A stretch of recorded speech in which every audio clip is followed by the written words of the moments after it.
ये जो जुलाई माह में हिंदी साहित्य और इतिहास के नवोदित और स्थापित लेखकों के सम्मान में जो कार्यक्रम होने जा रहा है आपके संरक्षण में, उस पर थोड़ा-सा प्रकाश डालें आप। क्या आयोजन है और किस रूप में वो आकार ले रहा है? इस कार्यक्रम का उद्देश्य है कि नए लेखकों को, नई कवित्रियों को, नए कवियों को आगे बढ़ने का मौका मिले और जिन्होंने ठोस काम किया है लेखन में, उनको सम्मानित किया जाए और उनको आगे बढ़ने के लिए प्रोत्साहित किया जाए। कोई विशेष रूपरेखा इस कार्यक्रम में कौन-कौन से लोग जुड़ेंगे? आयोजन समिति का जो निर्माण किया गया है और किस तरह से ये अलग रहेगा? ये कार्यक्रम अलग रहेगा, ये धनाढ्यों का कार्यक्रम नहीं है। इसमें मुख्य रूप से भावना वरदान शर्मा और डॉक्टर शैलेंद्र शर्मा का सहयोग है और वही इस कार्यक्रम के सिरमौर हैं। आज की युवा पीढ़ी को इतिहास लेखन के संदर्भ में क्या आप कुछ टिप्स देना चाहेंगे? इतिहास एक बहुत महत्वपूर्ण विषय है।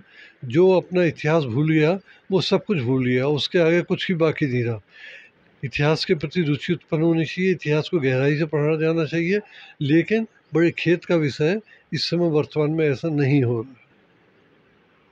सरकारी विश्वविद्यालयों में इतिहास लेखन के संदर्भ में कोई पाठ्यक्रम, कोई प्रमाण पत्र, सर्टिफिकेट कोर्स का संचालन किया जाना आवश्यक है? हाँ, ये बहुत आवश्यक है, ये आपने बहुत महत्वपूर्ण बात कही। ऐसा किया जाए तो इसका देश का काफ़ी कल्याण होगा और देश को काफ़ी ज्ञान मिलेगा और आगे बढ़ने में सहायता होगी। क्योंकि ऐसा कहा जाता है कि जो देश अपने इतिहास को भूल जाए या अपने पूर्वजों को याद ना रखे, तो फिर उस राष्ट्र का कोई महत्व या मतलब नहीं रहेगा। हाँ, यही मैंने भी कहा था कि ये जब आदमी अपना इतिहास भूल जाए, अपने पूर्वजों को भूल जाए, अपने अतीत को ना जाने, तो वो कुछ भी नहीं जानता। फिर वो कितनी प्रगति कर ले, वो वहीं का वहीं रहेगा। इतिहास को, अपने अतीत को जानना बहुत ज़रूरी है और उस काल में हमसे जो गलतियाँ हुई, उससे उसका अंदाज़ पड़ता है और उन गलतियों से हम मुक्त रह सकते हैं। इसलिए इतिहास महत्वपूर्ण विषय है, इसे पढ़ना चाहिए और इसे आगे बढ़ाना चाहिए। ऐसा पाठ्यक्रम चलाने की अपील करें ना ऐसा, हाँ, बिल्कुल ऐसा पाठ्यक्रम चलाने यूजीसी के, को, हाँ, विश्वविद्यालय अनुदान आयोग को, अनुदान आयोग को इसमें काम करना चाहिए और ये बहुत ही आवश्यक है।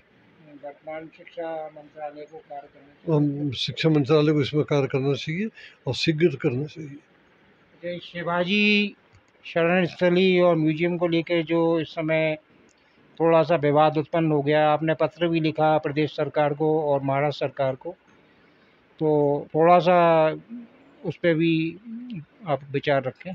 वो क्या प्रकरण है?